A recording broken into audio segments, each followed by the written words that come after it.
emergency for the first time in about... This is Jim, and Receiving this message.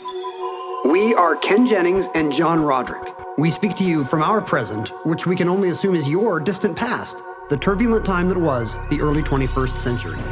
Fearing the great cataclysm that will surely befall our civilization, we began this monumental reference of strange and obscure human knowledge. These recordings represent our attempt to compile and preserve wonders and esoterica that would otherwise be lost. So whether you're listening from an advanced civilization or have just reinvented the technology to decrypt our transmissions, this is our legacy to you. This is our time capsule. This is the Omnibus.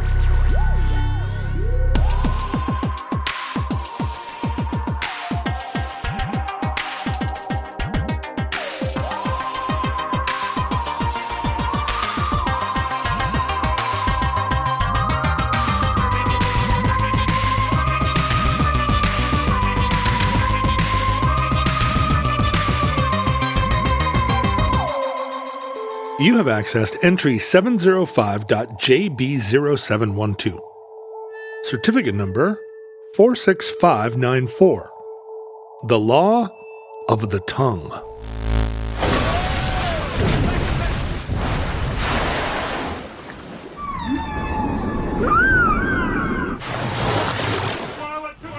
Do you observe the law of the tongue? This is what I say to somebody when I walk up to them on the street. I hold up my hand in a secret gesture and I say, do you follow the law of the tongue? Yeah, it's my code, the law of the tongue. What would you say the law of the tongue is? The law of the tongue. You know, I have a pretty good relationship with my tongue. Like I have a condition on my tongue. You have a weird tongue. And so I growing up, I thought about it a lot.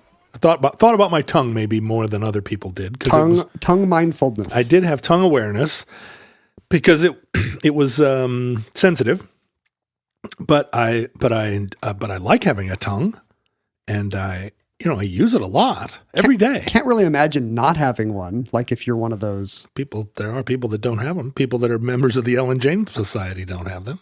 Well, people who are maybe captured by some kind of tongue-stealing pirates. Yeah, some kind of pirate, some kind of corsair, or a shadowy secret society out in the steppes or the forest somewhere. They'll cut out your tongue. Yeah, that was a threat that seemed to appear in movies a lot more when we were kids than it does recently. Seems like it would really suck to lose your tongue. The tongue in this story is not. The tongue in this story weighs tons. Oh, my tongue weighs a ton. This is not your tongue. Oh, it's a whale tongue.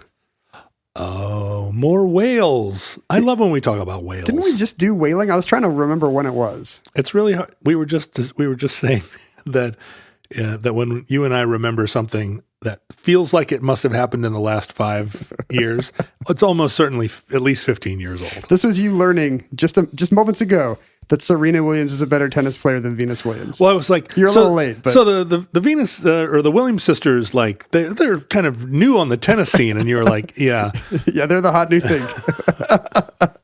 They're the hottest new players of 1994.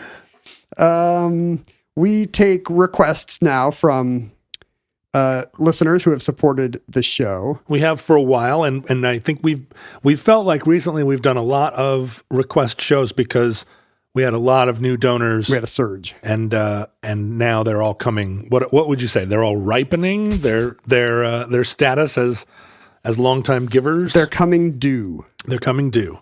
They and people have great show suggestions. In this case, Matt sent over a list of suggestions that, without saying "I'm Australian," really said "I'm Australian." Matt is hoping we'll do a show about bungee jumping. Matt is hoping we'll do a show about where Skylab crashed. Oh, spoilers! Australia. I remember the day. That is a good story. We were so excited about. It was coming down. That's been on my list for a while, and that will 100% be in the show. But he mentioned something I could not recognize as Australian or otherwise. He asked if we would do a show on the law of the tongue.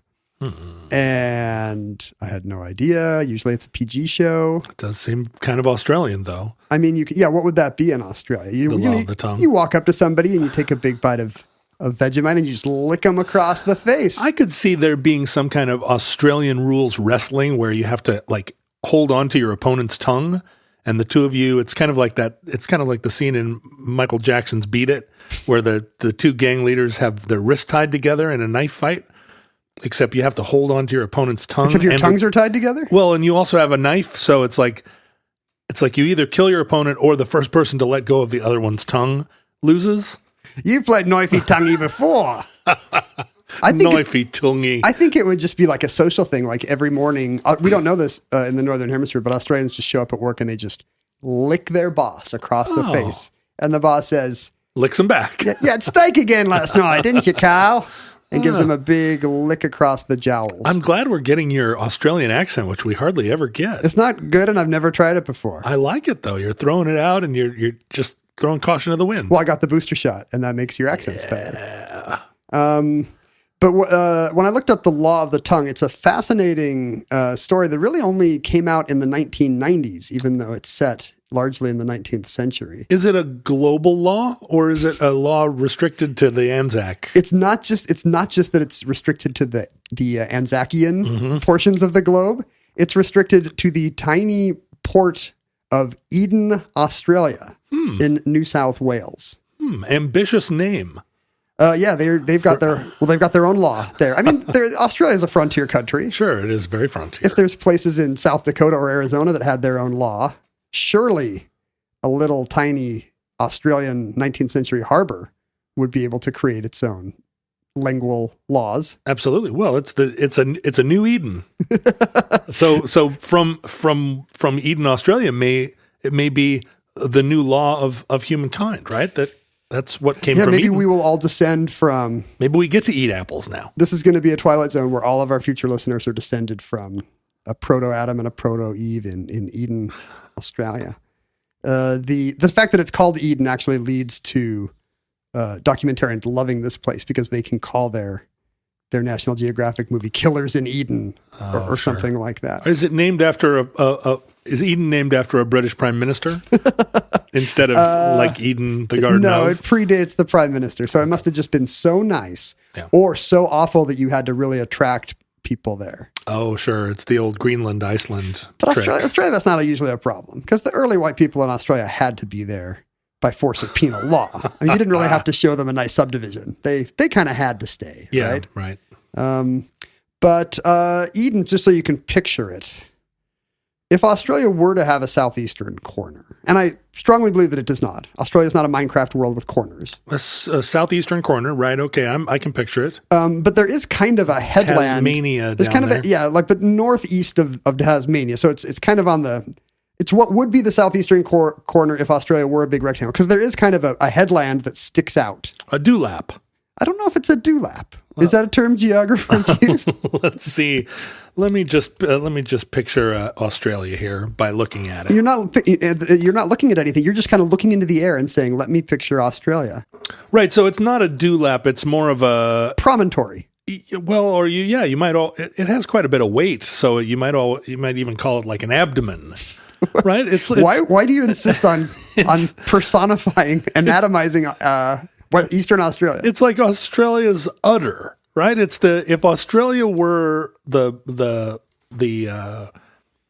torso of a beef. And we strongly suggest to the future that it is not. It's like it's hanging down part. It gets a little skinny down there in New South Wales. It does make a little udder, but the southeastern part of the udder has a pokey part, kind of. And oh, sure, the pokey part. And as a result, whales migrating north from the Antarctic. We're not talking about New South Wales, or are we? We're going to put the whales back in New. So these were even further south whales because they were coming from the polar regions. Okay. But they come north during the season of the year when it gets too cold down there. Whichever one that is. For us, that would be summer. It's their summer. It's their winter. It's their winter, our summer. And as a result of this pokey out part of New South Wales, whales pass New South Wales almost always within sight of Eden, Australia. This is south of Sydney. Yes. And it's east of Melbourne. Yes. And make sure you say Melbourne. So we don't get letters from people saying we're doing cultural appropriation by adding RR. Oh, no, wait. We're doing appropriation by saying it their way. We're doing imperialism by adding our letter R. Boy, I can't keep them straight sometimes. So either way, I like to do we're both. in trouble. I like to put them together, and it's just like two great tastes that taste great together. These are massive baleen whales coming up from the Antarctic. Big. Not those toothed whales that we have up here in America. Although they have those. They have those down there too. In fact, they have orca, or as I noticed that around here we don't say killer whales much. And is that part of our coastal left coast sensitivity that we want to rehabilitate the killer whale? I think that orca. We're so proud of our orca. We name them. We give their pods letters, and then we give the individual orca names, and they will. People from the Northwest or from the future don't know, but they appear in the paper. If Granny Matilda is ailing, that could be above the fold in the Seattle Times. I have a friend who is an orca. No, well, I do.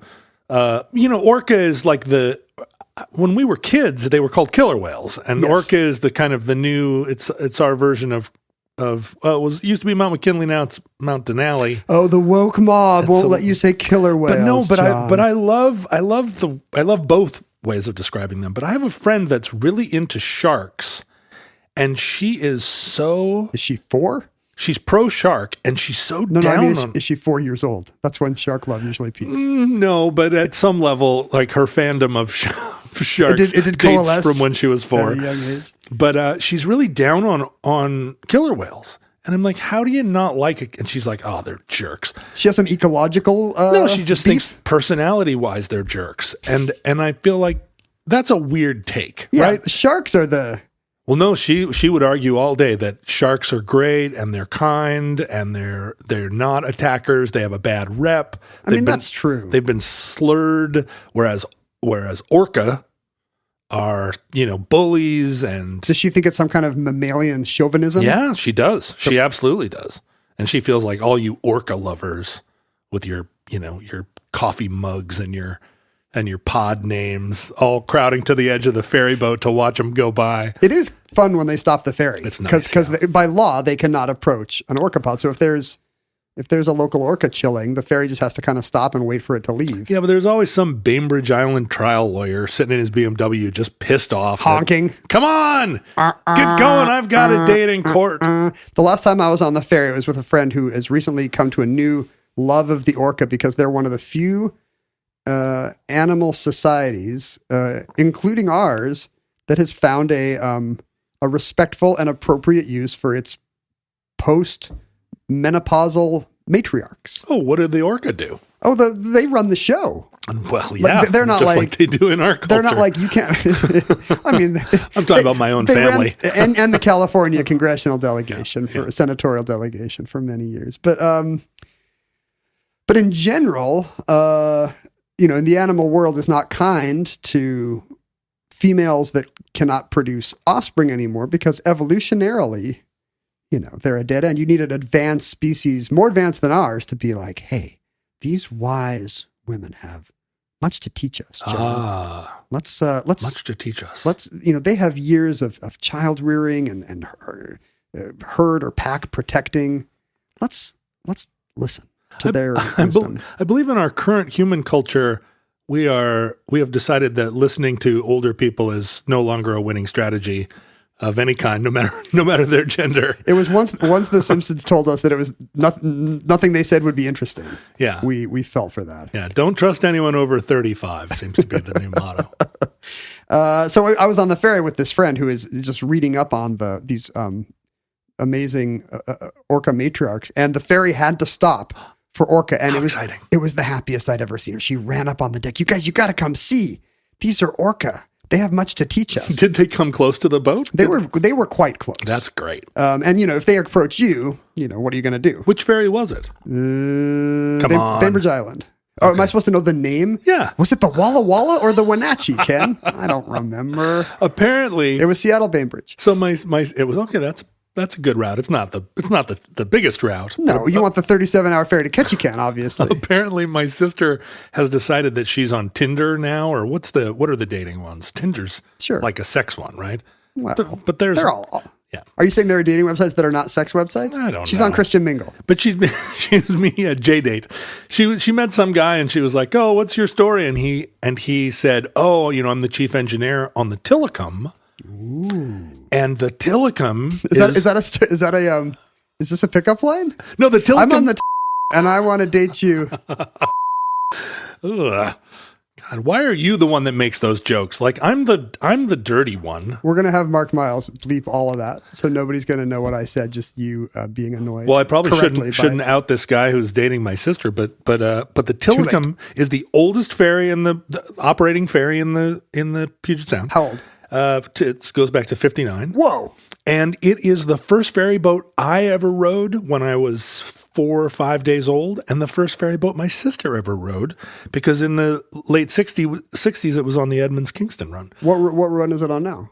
Now it's up in the San Juans. It's old, and so they throw it up there. It's up there in Friday Harbor, just kind of like, well, this boat it's not going to sink today.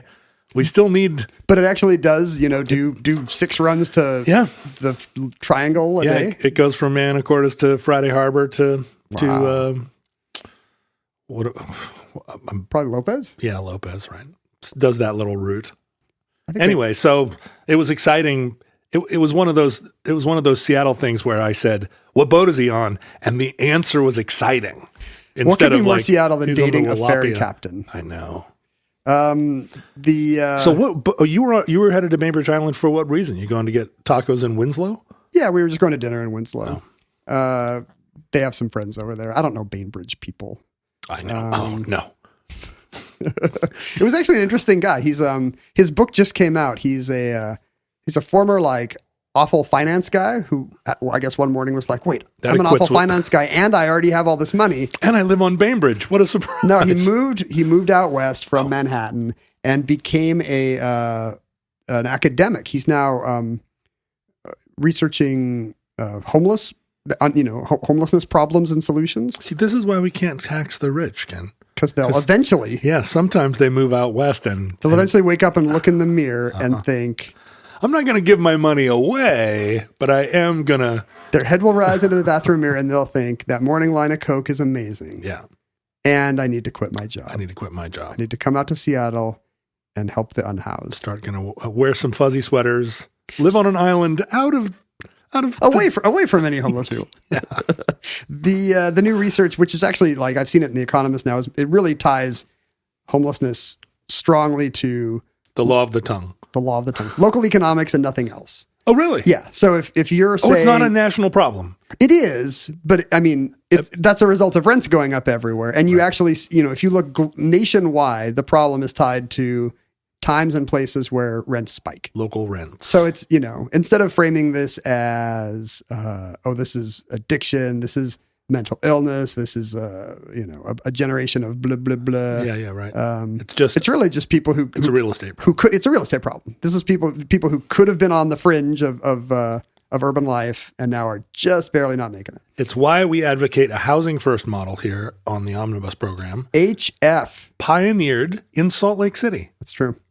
Yeah, like a lot of good liberal, like a lot of good New Deal, good governance. It was Salt Lake right at the sharp end of the spear. Salt Lake City is always a blue island, and they want to, like a lot of Austin style blue islands, they want to stick it to the surrounding counties. And in Salt Lake, they do that by electing, aging hippies, nice lesbians, whatever they feel will annoy the rest of the state. Yeah. It's a very small island. It is. Yeah. It's, you can cross it in, the speed limit's 80, so you can cross it in half an hour. So anyway, Orca from the fair. I love Orca. Me too. They are, maybe the things your friend is skeptical of is actually the things that distinguishes the species. They are adaptive hunters. They're very intelligent. Have you seen video of orca hunting a great white a great white shark in off the Great Barrier Reef. I have not seen that video. Oh, it's very exciting because you think of the great white as like the top predator, and there are these videos of orca like. Do they have to gang up on it? Yeah, because they're collaborative hunters. They like team it. They're very social animals. So I've seen them like doing tactics to chase sea lions on shore, and then there's a third orca that comes out of nowhere and goes. Rah, rah, rah, rah, rah, rah. I've told you my orca story up in Beluga Point in Alaska. We pulled over to it's called Beluga Point because there are beluga whales there all the time. And we were driving along and the sea was just a riot of whales. And so we pulled off and jumped out of the car and ran over, and there were 100 or more beluga whales. And a beluga whale is a large dolphin looking, it's a big white whale. It's not the big white whale. It's a white colored porpoisey whale. And cute. Really cute-ish. It's got a weird bumpy head. And they're just they're in this huge pod. The sea is just boiling. And this is Turnagain Arms, so that it's got it's a long tidal inlet. And when the tide comes out, it's actually often exposed. Sand. Mud. And they're all pressed up against the shore. And it was like the craziest thing we'd ever seen. What are they doing? Like it almost seemed like they were going parallel to the shore, but so close in that it felt precarious. Yeah, orca will just jump up on the beach. Well, and we're watching these, and these are giant whales. I mean, they're as big as this room, But we're watching them, and like, what could possibly be motivating? Why are there 100 of these all together anyway? But what could possibly be motivating them to act this way? And then we looked out, and like a quarter mile offshore, you just saw those big sails of the orca fins. The tower. It was just a whole pod of them, and they were herding these whales like cowboys. And I'd never seen anything like it. It was I still get like chills thinking about it, because it was like, what am I watching? And why is this not on the front page of the newspaper? Is this the only time this has ever happened? Or is this a thing that happens all the time? And this thing is called Beluga Point, and it really should be called Orca Hunting Ground Point. Eating Beluga Point. Yeah. It was astonishing. We didn't see them kill a whale, but they did. That's what they were doing. They're killer whales, and they'll kill a whale, yo. They're not whale. They're killer whales and whale killers. Yeah, and shark killers. I wonder if that's a reason for your friends. I mean, the whole reason for the sharks versus whales thing might be that sharks have a spiky, angry-looking fin, because all you can see of them is the dorsal fin? Mm-hmm. Whereas with a whale, you see like a happy, round, kind of curved thing, toot-toot, coming through the water like a smokestack. That's fun. All the Coast Salish, like, carved artwork and knitted artwork of orcas, it all has that happy... They're cute. Yeah, dorsal fin. They're not like kind of fang forward. They're not fang forward. The way the Jaws paperback cover was. Mm-hmm. They don't have those dead eyes. They have lively eyes. They probably have eyelids. They probably have cheeks. Yeah. They probably laugh and their eyes crinkle up. They, what you're describing, orca hunting in pods, big super pods, sometimes herding animals, learning new strategies. Orca can adapt. Orca will figure out what hunting techniques worked last time, and they'll do it again. They'll assign each other roles. And the ones we have around here just eat fish. It's the ones up in the permanent residents of our pods in the San Juans just eat fish. But we have transients that come through here with a taste for seal, mammal flesh. Yeah, they'll eat sea lions and. So our resident population in Puget Sound that never migrates, they're salmon eaters. You're talking about the people? This is true of both orca and people. They eat nothing but Costco farmed salmon. But the ones that come up from California and go to Alaska eat other bigger things. Yeah. They like, and it's just, different populations with different hunting tastes and patterns. And these orca that come up from Antarctica following the whale populations do so because they love they're like your Beluga Point whales. They want a baby whale. They love a delicious hot-blooded snack. These baleen whales, they're just eating plankton, minding their own business. Sure. And placid cows. They can be herded like well, cows or sheep. Right. And in the town of Eden in New South Wales, the resident orca actually worked out a novel strategy that I think is unprecedented in the history of cetacean studies. At the mouth of Twofold Bay, which is kind of the inlet there, the harbor, the orca would swim into the bay up to where the human settlement was in the 19th century, and they would slap their fins on the water. They would flop their fins on the water. And that would wake up the human residents if it was nighttime. And they would say, "Oh boy, the killers are home." And they would all hop out into their whaleboats. And the residents of Eden, New South Wales would head into the water to hunt collaboratively, to hunt baleen whales alongside the orcapods. No. Yes. And the whales are training the humans to do this. Yes. The whales are, the whales are like, "Hey, there's whales here." Well, the whales have the advantage of living in the water. Right. They're going to see when passing humpbacks or minke whales or whatever are rounding the point, right, heading north. And this went on for, the story wasn't well known until the 90s when a local documentarian named Greg McKee, an Australian documentarian, saw in the local killer whale museum, because this was kind of an Australian whaling capital in the Eden, yeah, in the the heyday and then the waning days of the world whaling industry. They have a killer whale museum kind of remembering their heritage, and that's what founded the settlement.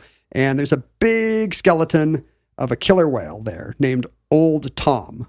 So the killer whale has a name. And he had a collar that said "Old Tom, if found, return." He had distinctive markings, as we'll see. But McKee, researching local legends about Old Tom, found that, the reason why this town had named all the killer whales is because it knew them as coworkers individually. Wow. They would all clock in together. And so he tracked down the 4 surviving eyewitnesses of this era, who were now all 103-year-old women and 96-year-old men, and had them tell the stories. And all of these 4 survivors agreed on the contours of this early 20th century world inherited from the 19th century, where orca hunted alongside men in Twofold Bay. Wow. Have you ever seen I went through a phase where I was watching for some reason. Oh, you know what it was? I was living in my old house, the farm, where we used to record. And it's an old house, and I got rats in the attic. And there were always rats in the attic. When I bought the house, there were rats in the attic. And I spent the 12 years that I lived there trying to fight the rats in the attic. Sometimes I would get ahead of the rats. Sometimes they would get ahead. If I ever lapsed, if I ever got lazy, eternal vigilance. There they were again. That's the watchword. I fought them, and I had some great victories. Boy, there were some days that will live in infamy. But also, I was a sap sometimes. And so at one point, I started watching videos of ratters. Like dogs? Yeah, don't go looking for these videos if you are sensitive. If you've never wanted to see a Yorkie eat a rat the same size as it. But there are, this is a very popular sport, I guess, in Scotland, because there's, nothing to do. Think of all the Scottish sports. You can imagine how exciting this one is. The other ones are like throw a tree. Throw a tree. Yeah. Yeah. But, a farmer will go out and with a pitchfork and turn over some ground, and the rats will go everywhere. And then these little Yorkies will chase the rats and grab them and shake them as hard as they can, and then go and grab another one and shake it as hard as they can. It's really something. We had terriers growing up, and now that's just an evolutionary thing they've been bred to do. We have a terrier would always just take its toy and go. Yeah, I mean, usually they're just shaking your sock, but usually, it's trying to kill we have a squeaky toy that's a Costco hot dog, and they just murder that thing. But to see them do it to an actual rat it's a new level of oh wow, this is carnage, especially when there's 16 dogs and 600 rats. It's really something. But one of the videos I watched was a team of a Yorkie and a ferret, and the ferret would go into buildings and go where the Yorkie couldn't, chase the rats out. Because ferrets have no bones. They slither. And rats are terrified of ferrets, I guess, for obvious reasons. I would be. I'm sort of terrified of ferrets. Well, usually a ferret is a harbinger of a hippie. Yeah, or they used to be. It's somebody at least. walking their ferret in Portland. But watching this video of the two animals working as a team, and you would think that the dog would want to kill the ferret. It looks like a rat, but the dog and the ferret are just touching noses. They love each other. And they can sense a common enemy. Yeah, the ferret is it's like when skunks and cats eat out of the same bowl. They saw like and I do feel like humans and orca are like the dog and ferret of what am I trying to say? Of the sea. Humans being, of course, a sea animal. Is the orca the ferret in this? The orca is the ferret. Yes. The orca is the ferret of the sea. The human is the dog. Yeah, we've often said that on the show, that the orca is the ferret of the sea. I mean, as a result of this collaborative relationship, Eden had advanced access to all kinds of whaling technologies that would be make them the envy of the world. Like they could do night whaling. I mean, literally, whales are the whaling technology that is the envy of the world. They've got a secret. They've recruited some evil whales to their side. Turncoat whales. They've got a spy on the inside. Yeah. They've turned some of the cetaceans. Because killer whales don't identify as whales. Is that true? They don't see themselves as whales. They're like, we're too small and cool. Yeah, they're like, whales, sure. We're more like these humans. We have, wise matriarchs, communal living, like to eat big, beefy other mammals. Because there's no such thing as like a murder cow, right? A murderous cow. There's clear distinctions on land between prey and predator, and we call killer whales whales. It's a misnomer. They should be. We should. Just because they eat other whales, they should lose their whale chip? They're not whales. They're something else. We eat cows. It doesn't mean that we're like toothed cows or something. What am I trying to say? I think they might be more closely related than you and a cow. You think a baleen whale and a killer whale are more closely related than I am to a cow? Yes. Why?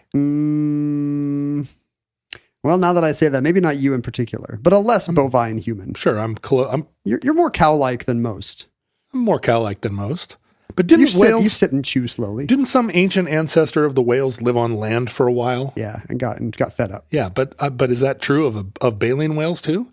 Did the ancient ancestor live on land and then become two different kinds of whales? No, I think the same guy went back in the water, right? And then spawned an infinite population of. When it was on land, was it a cow? Did it resemble more closely a cow? It was actually just a whale, but with those two little feet with shoes, like one of those wind-up walking toys. You can't see it, but I'm doing with my hand the thing that those things do. All right, go on. So they could whale at night.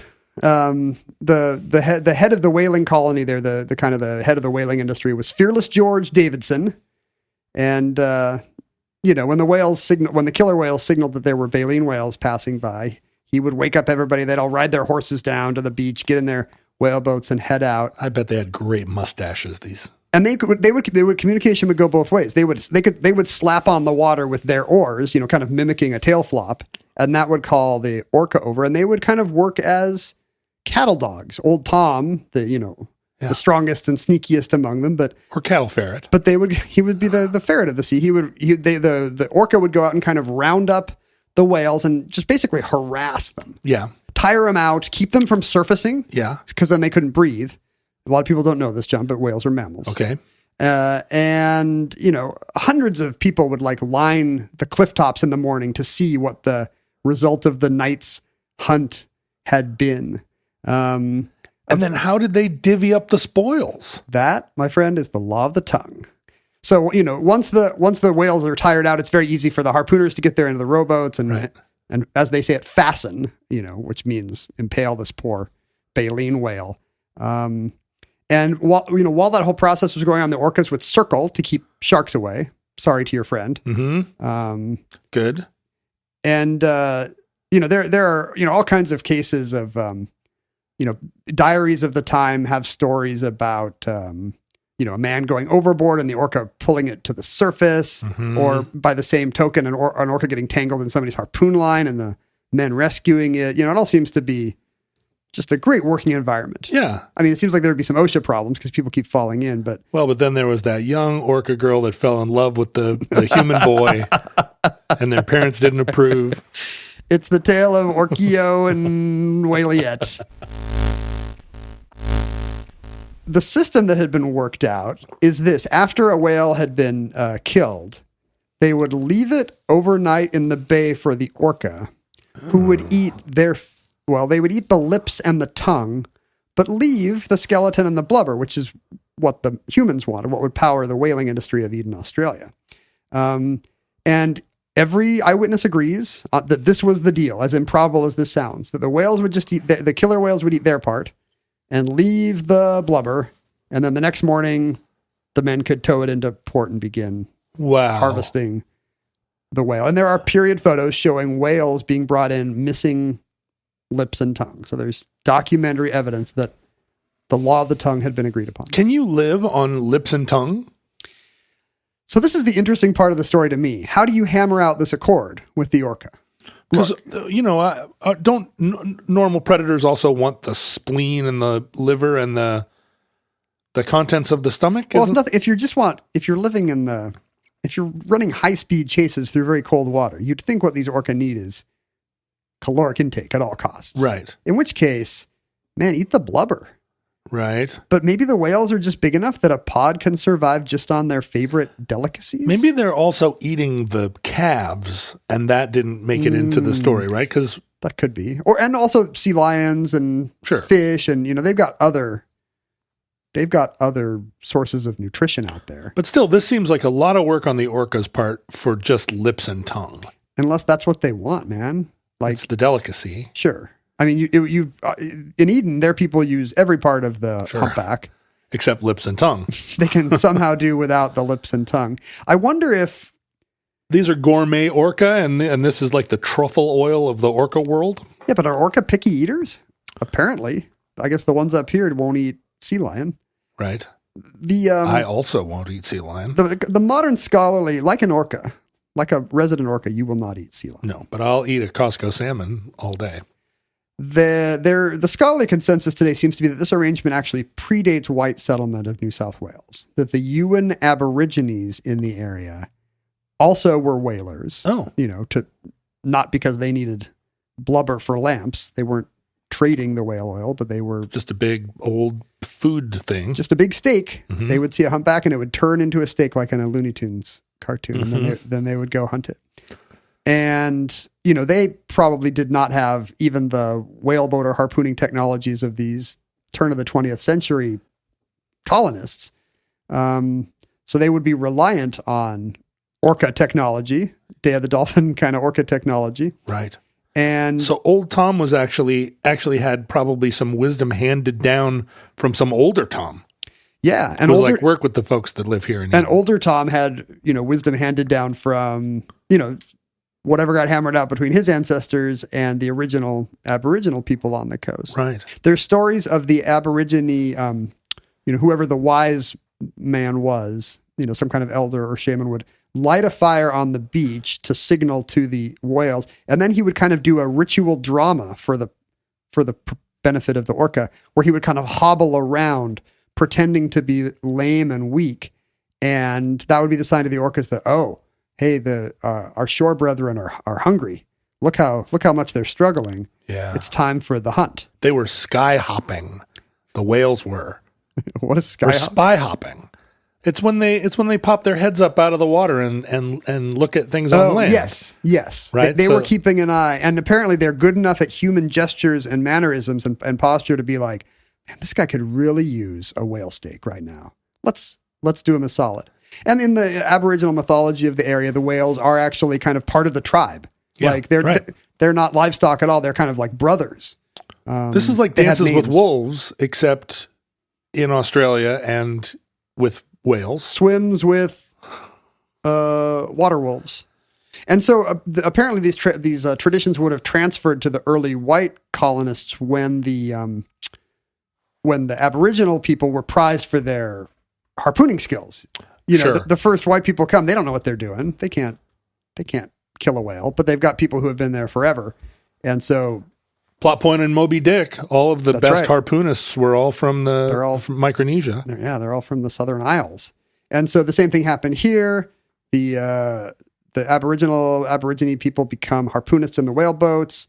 And that's when the law of the tongue gets passed to the, George Davidson's ancestors, the people of Eden. But, I have to think that, how does the deal begin? I have to assume that the lips and the tongue are maybe the favorite part. Yeah.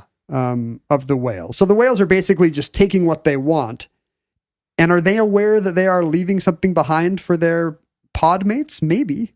I guess that kind of collaborative behavior would exist, or the pod would not survive if people weren't in the habit of skipping a meal because they thought their hunting buddy needed one, right?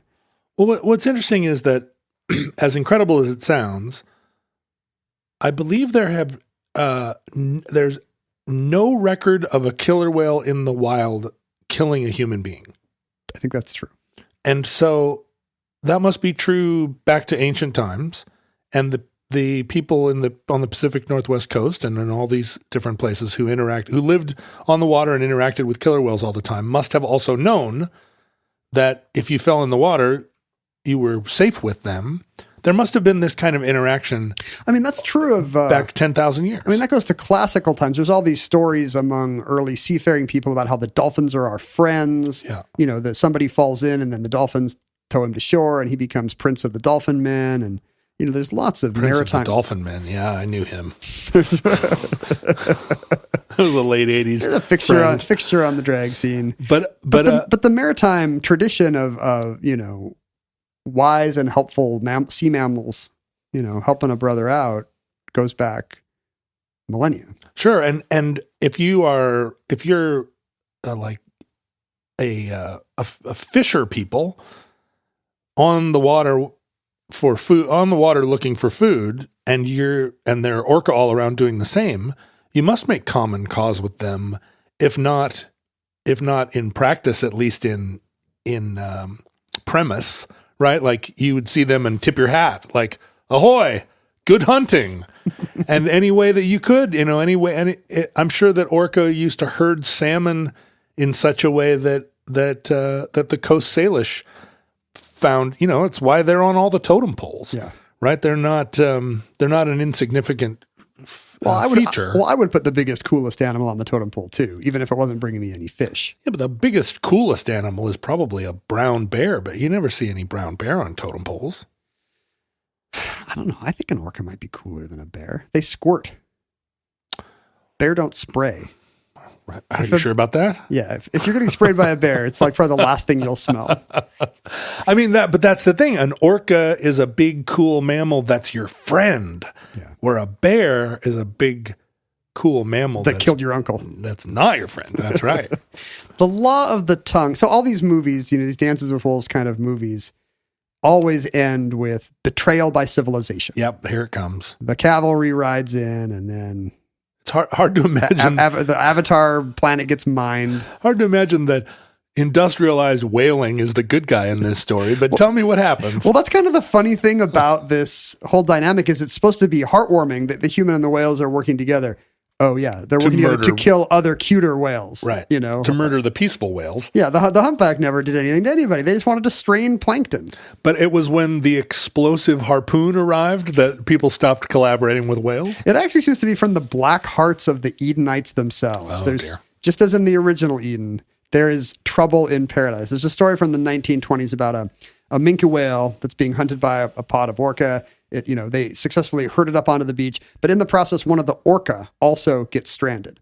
And George Davidson is coming up in hot pursuit in his whale boat.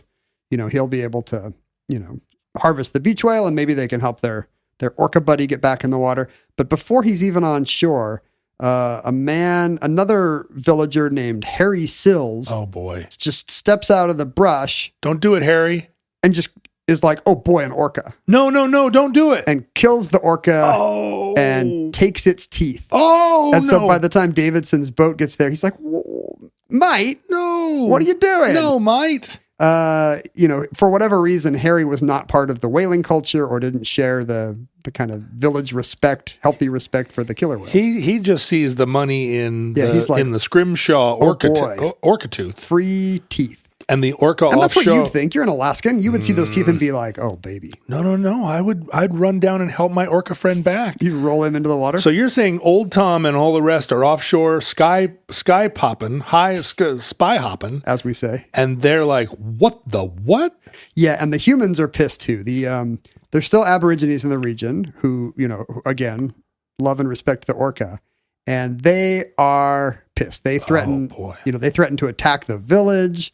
That they're threatening Harry's life.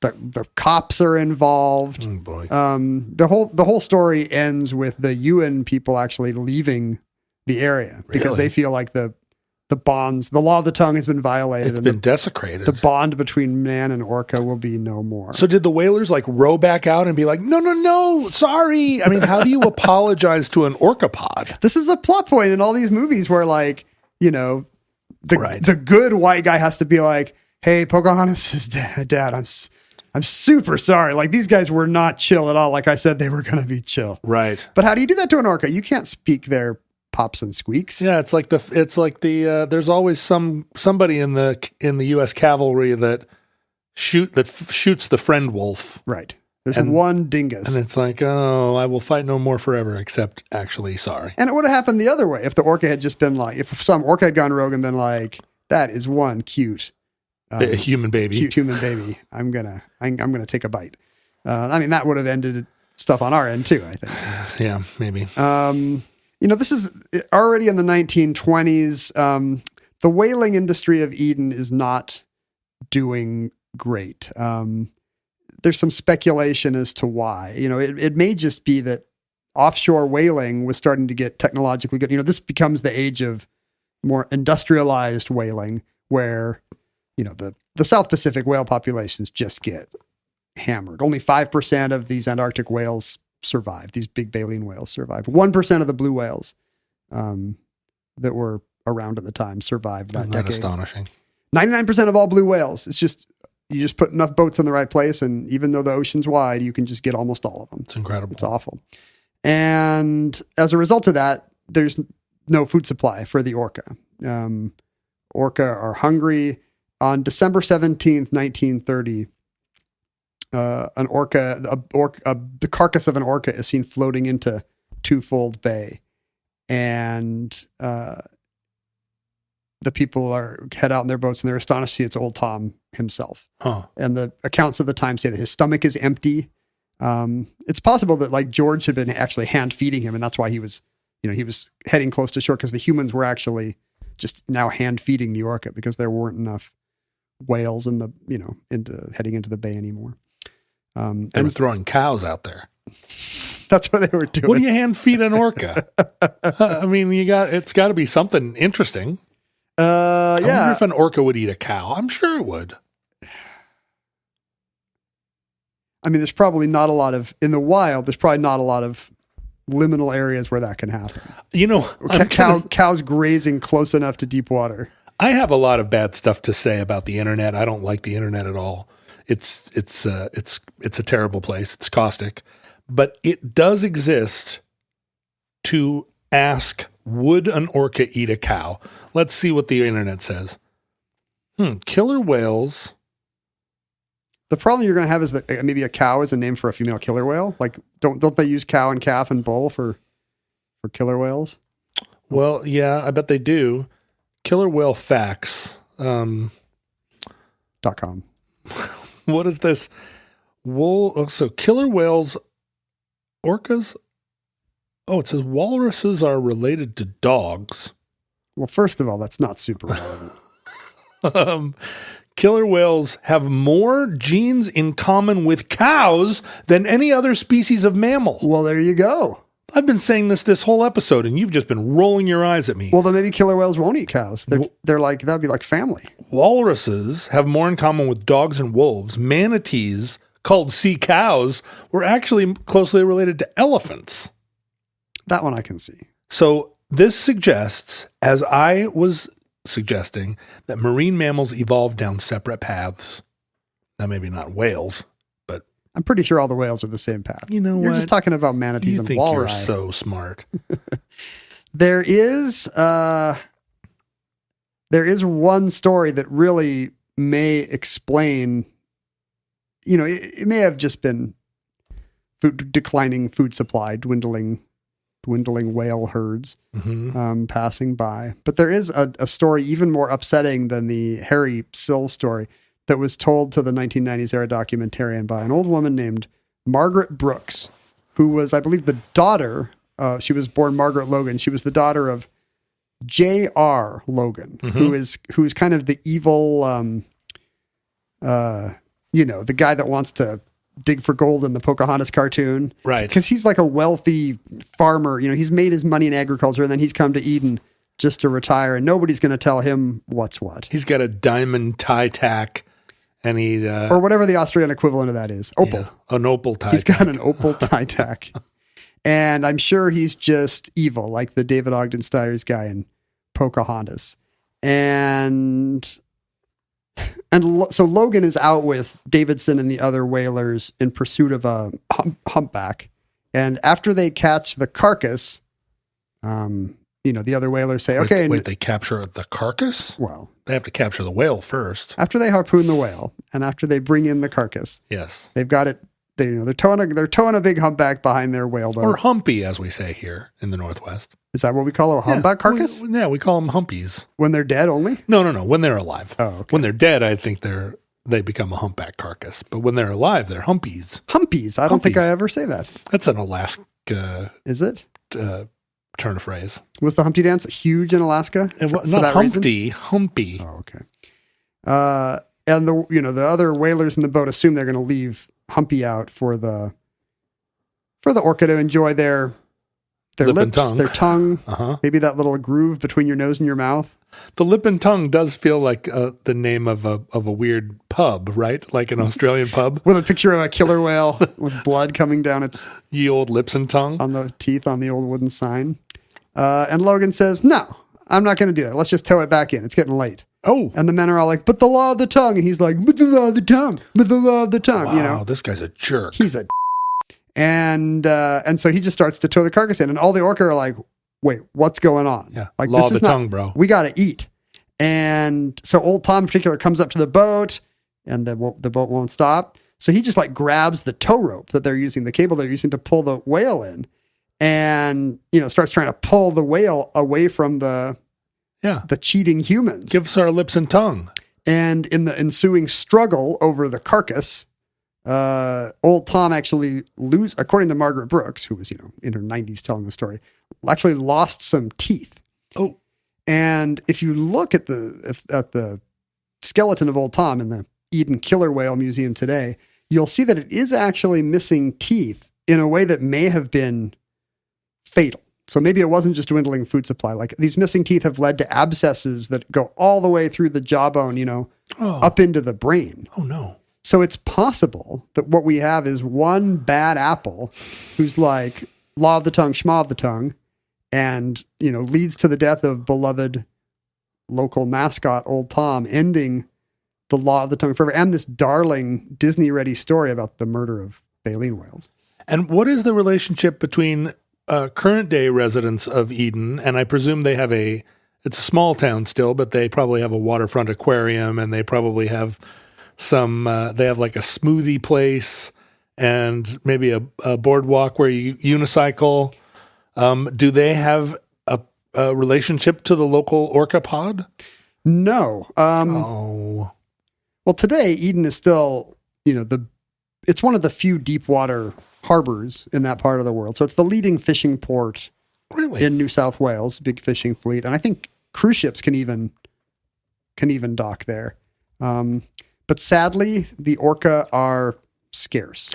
And maybe that's a result of the, legacy of the terrible acts of 1930 or whatever it was. Guilt over old Tom's death. But it might just be, the increasing spread of Norwegian and other whalers into that part of the world. My question to you, Ken, is do you believe that humans are redeemable? Like, we seem to do this every time. Ruin a good thing. And we always blame it on one cigar chomping somebody. I ordered you not to fire. Who did that? But it seems like it's really just something baked in. If it wasn't that cigar chomping ding dong, it would have been a different one. Otherwise, it wouldn't keep happening. Yeah. So is it just that we can't be trusted, and that futurelings who are waving their tentacles in agreement right now going, yeah, that's right. Although futurelings who are squid-based would also not have a very good relationship with any toothed whale. Well, if we have progressive orca-descended listeners, they're probably very aware, as are progressives today, of the evils and peccadillos of their own species. That's Maybe right. they feel guilt over the orca's fault. Think about all of the whales and all the whales they've killed. It flatters us to think about all the bad people doing the bad people things. But, future orcas will probably be like, well, people are people, but Sure. really our ancestors should have known better. It's the orca crime or the orca crimes we need to atone for. But think about the giant squid that have been eaten by all of the Moby Dicks. Like, it's really, if the squid are our future. The squid win. Yeah, right. If the squid win, they are not going to like this kind of orca hagiography we're doing. The squid overlords are going to have something to say about all these whales. As recently as 2010, the people of Eden did observe 3 killer whale pods in the region. 3 whole pods. Who are not usually there. They must have been passing through or outside their usual hunting grounds. But it did make the papers because late 2010 would make it exactly the 80th anniversary of Old Tom's death. Oh. Which at least opens the possibility that orca not only do remember Old Tom, but also have a base 10 calendar system. And they're here for like a rapprochement. Maybe they're tourists.